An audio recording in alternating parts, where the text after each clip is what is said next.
So I've told you that I'm not in a series this fall. I'm just bringing individual messages that I feel very strongly that I need to talk about. And the title of this message, I'll have to explain it to you, and you'll get it in a minute, but it's called A Lack of Understanding. A Lack of Understanding. And I actually brought a form of this message at the conference. And what I want to do today is address racism and talk about how the Bible addresses racism. We have a problem in our country, and I believe, obviously, all of us know Jesus is the answer, but I believe the reason we still have this problem today is because of the church. I don't believe the church has taken the stand that the church needs to take. And I want us as a church to take a stand. Now, when I talk about a lack of understanding, let me show you a scripture. Hosea 4:6 says, "My people are destroyed for a lack of knowledge." They just don't understand. I don't think that we have really understood the depth of this problem. And so let me give you an illustration. So here's a water bottle. I haven't opened it. It's got water in it. And if you guys could get a close-up of that water bottle so everybody can see it, every campus. Okay, so let's see, there we go. All right, so what do you see on that? What word do you see? Ozarka. Everyone want to see that? Okay, I don't see that. I don't see the word Ozarka is not on this side. I see the words born naturally, and then I see some words that are too small to read. Okay, but we're looking at the same bottle, right? Everyone, right? But I'll never see what you see unless I take the time to walk around the bottle and look at it from your perspective. Are you following me?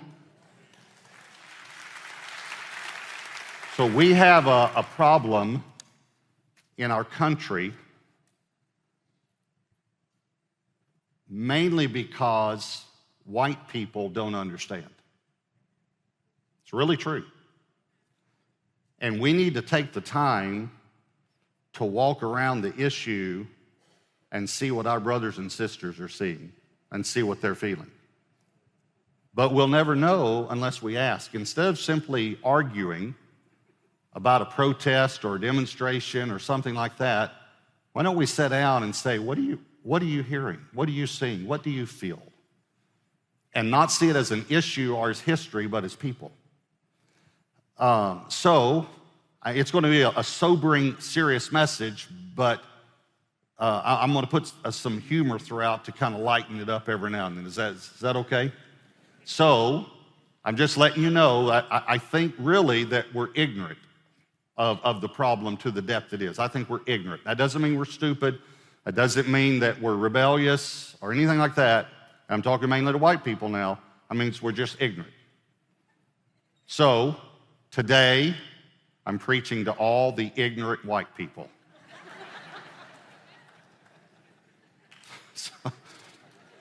So if you're an ignorant white person, just listen, all right? And that's me too. I've been learning some things for the past several years as I've met with pastors and friends of mine to help me understand, and it has now become personal to me, not just an issue. And I think we've got to come to a place where it's personal. So first of all, we need to know that Jesus ministered to everyone.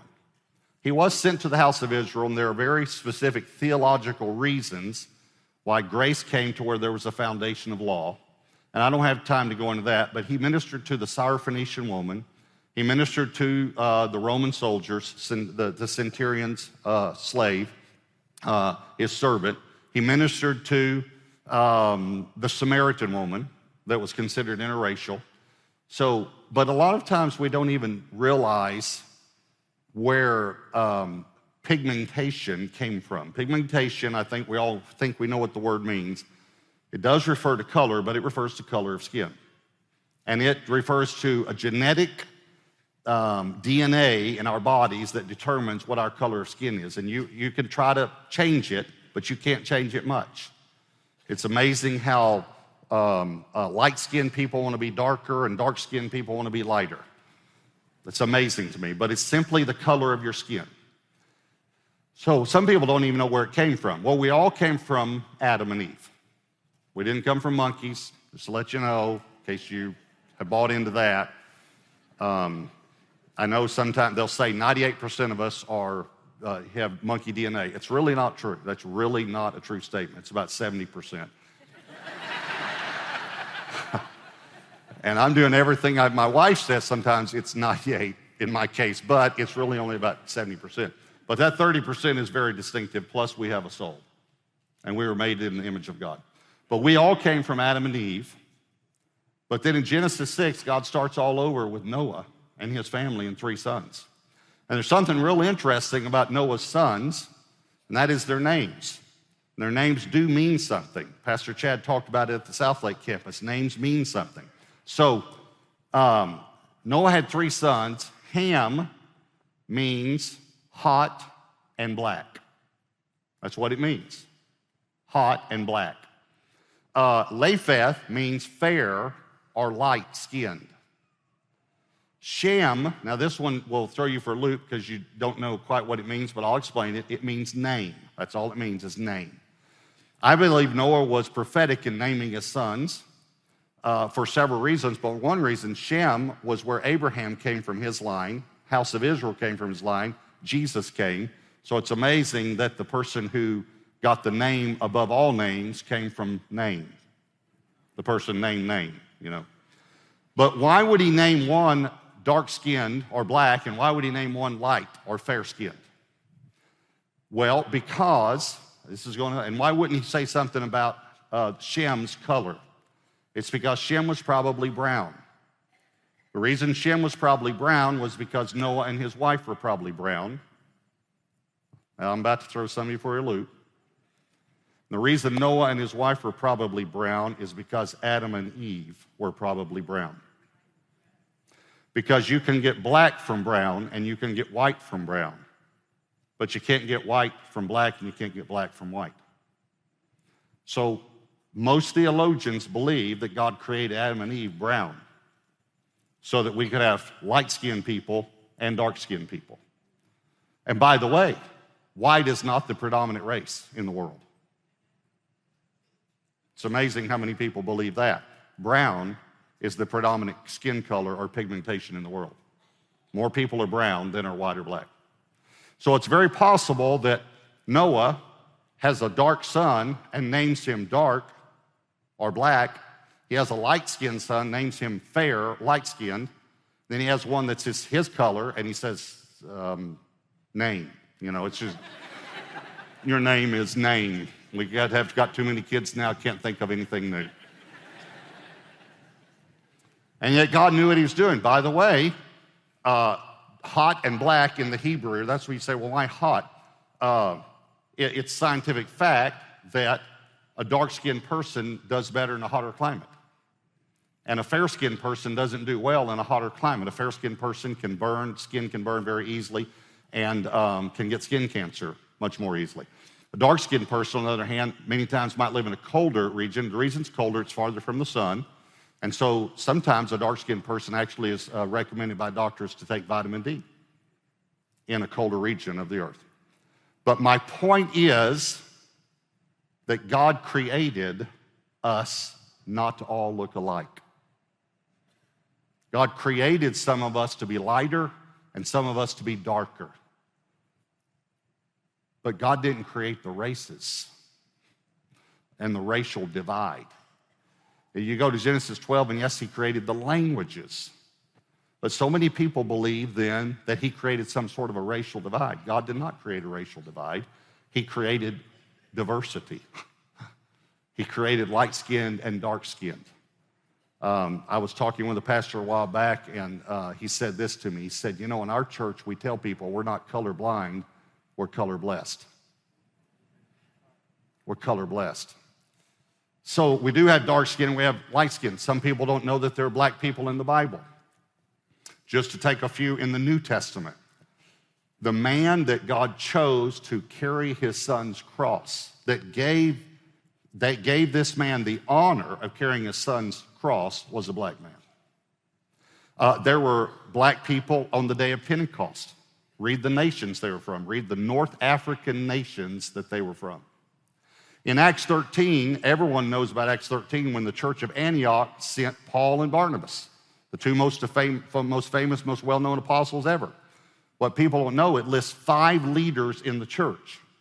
Now, I'm gonna shock some of you. It's amazing that, again, I'm telling you, white people are ignorant of this. They're ignorant.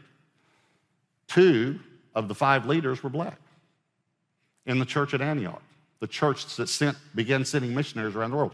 Let me read you the verse. Acts 13, verse 1. Now, in the church that was at Antioch, there were certain prophets and teachers. Barnabas, okay, we already talked about Paul and Barnabas. Simeon, who was called Niger. I'm going to come back to the word Niger in a moment. Lucius of Cyrene, that's a North African nation. Manaen, who'd been brought up with Herod the Tetrarch, and Saul, that we know as Paul. So you've got Lucius and Simeon, who was called Niger. Now, this was not a derogatory term, but Niger means black. That's what it means. Look it up. It means black. It's what we have a country called Niger, and we have a country called Nigeria. And this is where, by the way, the sad part of this word is this is where the slang word came from. From this word that means black, it came from this word. And it's a horrible word, but this is where it came from. But 2 out of the 5 leaders in the church of Antioch were black. And when Paul and Barnabas left, then 2 out of 3 were. And again, I'm saying this to help us understand that if you've come from a white world, you don't understand. You need to walk around the other side of the bottle. And so this message is going to help you walk around the other side of the bottle some. When we talk about interracial marriage, most of the time, we're not talking about Asian or Hispanic. We're talking about black and white. This has been a plan of the enemy for many, many years now to create a divide there. By the way, the Bible does not forbid interracial marriage. It forbids interfaith marriage. When God told Israel not to marry with other nations, it had nothing to do with them being a different race. It had to do with them not being believers in the true God, and what they were doing, Israel was literally selling their daughters in marriage to enter into a business agreement with another nation, and so they could do business with them, but that nation, God knew, would draw them away into idol worship. So he said, don't do that. Don't marry. Don't do that. Don't give your daughters in marriage to heathen nations. It had nothing to do with race. It had everything to do with faith. And the New Testament then backs that up and says, what fellowship would light have with darkness, or a believer with an unbeliever? When my daughter was about 3 years old, we used to have this couple that would come and stay with us. He played basketball overseas. Now, there'll be times when I'll say this man or this person or this family was a black family. The reason I'll say it is because it's pertinent to the conversation. I want you to think about, if it's not pertinent to the conversation, you don't need to say it. Like this guy was talking to me one time, and he was another pastor, and he said, there was a black woman in line behind me at the supermarket, and we started talking, and and he told me the conversation. And at the end of the conversation, I said to him, hey, I want to ask you something. Why didn't you tell me she was black? Why didn't you just tell me there was a woman and we started talking? Why did you tell me she was black? Would you have said there was a white woman behind me? Would you have said that? And he said, no. He said, I don't know why I said that. And then later, about a month later, he called me and he was crying. And he said, Robert, I've been praying about that ever since. And I realized when I was growing up that that's the way my parents introduced any black person. Anytime they talked about a black man or a black woman, they always used the word black, but they never used it when they talked about white friends. And so he said, God's convicted me about, I have prejudice in my heart by growing up, from my growing up. Let me, by the way, define racism and prejudice for you, all right? Because it's very, very important to understand. Let me give you 3 definitions of racism, starting from the worst to what is probably more dominant or predominant in our country. First of all, racism can be defined as hating a person because of his race. And we do have that type of racism in our nation, unfortunately. People hate someone because of race. Second is, though, believing that a race is superior or a race is inferior to other races. That's racism. If you believe that there's a superior race or an inferior race, that's racism. The third is what I think is most predominant in our nation, and it is prejudice toward another race. So I don't want that up yet.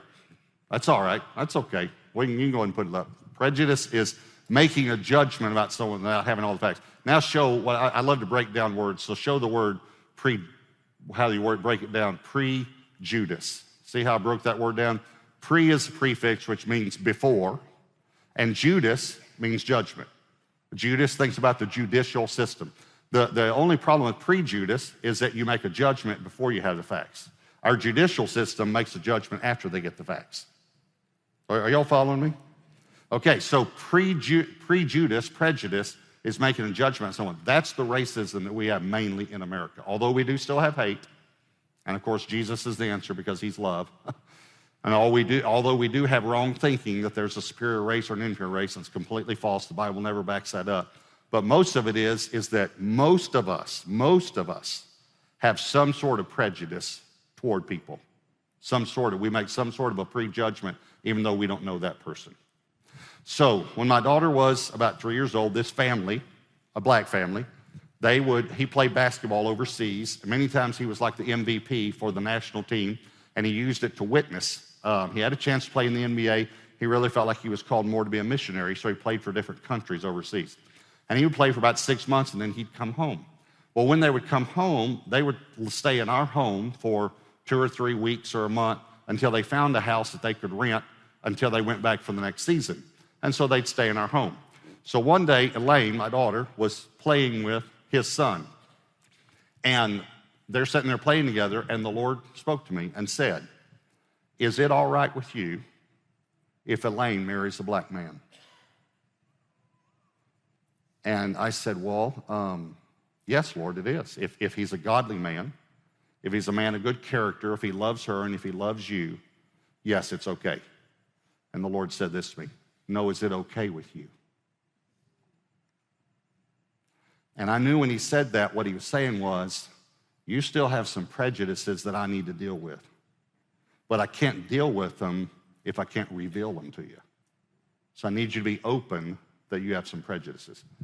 By the way, most of you know, but let me just show you a picture of my daughter and her beautiful husband and beautiful children right there. So God was already preparing me, because what I realized later was that I had things in my heart that I didn't know were in my heart. Now, y'all are being real quiet. Are you okay? I mean, would you agree that God has shown you that you grew up probably with some prejudice? How many of you would say, I grew up with some prejudice? I know I did. Okay. Well, God wants to deal with that. So this is going to shock you what I'm about to tell you, but I have 7 points today. It's amazing. But I'm going to do them very quickly. I'm going to do them very quickly, and I'm not going to comment hardly at all. So if you're going to write, you got to write fast. I'm just going to go through the 7 points and then share something else with you, all right? So number one, racism is pure evil. It's just pure evil. Romans 12:9 says, "Let love be without hypocrisy, without judgment, without being fake. Love people truly, and abhor what is evil." And let me tell you what evil is. Evil is hypocritical love. Hypocritical love. That's what love would be. In other words, loving some people, not loving others. Abhor what's evil. By the way, when we say that racism is pure evil, I don't know if you ever noticed this. Look at the word devil, and then look at the last 4 letters. He's the evil. He's the evil. He's the evil. That's free. I just threw that in for you. All right? Okay. Number 2, racism is pure self-righteousness. It's pure self-righteousness. That's all it is. Luke 18:11, the Pharisee stood and prayed thus with himself, "God, I thank you that I am not like other men." In other words, I thank you I'm better than other people. Believing that a race is superior or a race is inferior is nothing but pride and self-righteousness. That's all it is. Number 3, racism violates the Great Commission. Racism violates the Great Commission. Most people know the Great Commission, Matthew 28:19. I'll just use part of it. Go there and make disciples. Go therefore and make disciples of all the nations. The word nations is the Greek word ethnos. It's where we get our word ethnicity from.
And teeth.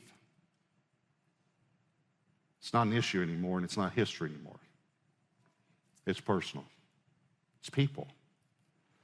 And we've got to walk around the other side of the bottle and understand that the atrocities that have happened in our nation and around the world happen to people.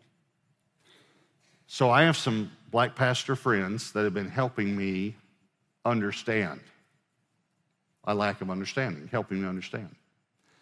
And one of them, Dr. Ricky Temple and his wife Diane, I have a picture of them. They were at our conference, and I asked them to share for a moment. You'll notice that Diane is light-skinned, and she shared her story that her great-great-grandmother was impregnated by a slave owner, white slave owner, and had a child, had a little girl. And for some reason, he decided to let him go free.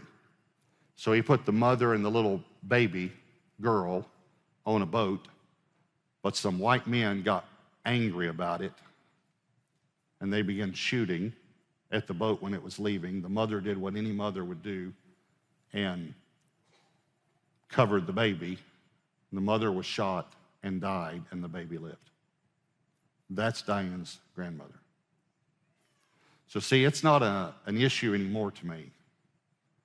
It's something that happened to my friends. I also asked a friend of mine, Dr. Ken Ulmer, who has spoken here at the church many times, so you might recognize him. I asked him, he shared for about 15 minutes, but I'm only going to show you about 3 minutes because I asked him to share a story that he had shared with me. Now, in this story, you need to know something. First of all, Dr. Ulmer, earned doctorate, is vice chairman at the King's University, great man of God, teaches at Oxford in the summer, just been a tremendous friend for about 20 years of mine. But he's going to share a story, and he uses the N-word. But he's sharing his story. So you need to hear his story. Something that happened to him when he was 10 years old. So watch this. I was about 10 years old, and I was the only black piano student at an all-white music school in East St. Louis, Illinois. Not St. Louis. There is a difference, trust me, okay? And there's a tourist attraction on the banks of the Mississippi called the Admiral, big, huge steamship. And people would come from all over America to get on the ship, and they'd cruise up and down the Mississippi and come back to St. Louis. And on this particular Saturday, all of the students at the Shields Music School, where I was the only black student, did a field trip, and we were going out on the Admiral. And so my mother and my father took me, and they had me and I had my little suit on, and my dad was on my left hand, and my mom was on my right, and I was about 10 years old, and we were walking down the ramp about to board the ship. And at the bottom of the ramp, I see the biggest white men I'd ever seen in my life. Big, huge guys. One was dressed in all white, other had like a Smokey the Bear hat on. I found out later on he was a cop. The other white guy dressed in white was the captain of the ship. And they're standing like this, the bottom of the deck, bottom of the ramp. We're getting closer and closer and closer. We get to the bottom. And so the captain, a guy dressed in all white, said, "Where y'all going?"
where you are. And in a moment, we'll close the service and we'll have altar ministers at the front of every campus. And if you need prayer for any area of your life, we'll do that. But for about 3 to 4 minutes, because our hearts now have been stirred, I want us to pray. I want us to pray for a healing in our nation. Our nation needs a healing. And we keep looking to Washington to solve it. They're not going to solve it. The church is going to solve this problem. So I want us to pray for a healing in our nation. But here's what we're going to do. We're going to do something a little differently. I want us to gather in groups of 3 or 4 or 5 people. And I don't mean this in any way to please hear my heart. But if you're a person of color and there are 2 or 3 people of color around you, would you leave that small group and find some ignorant white people?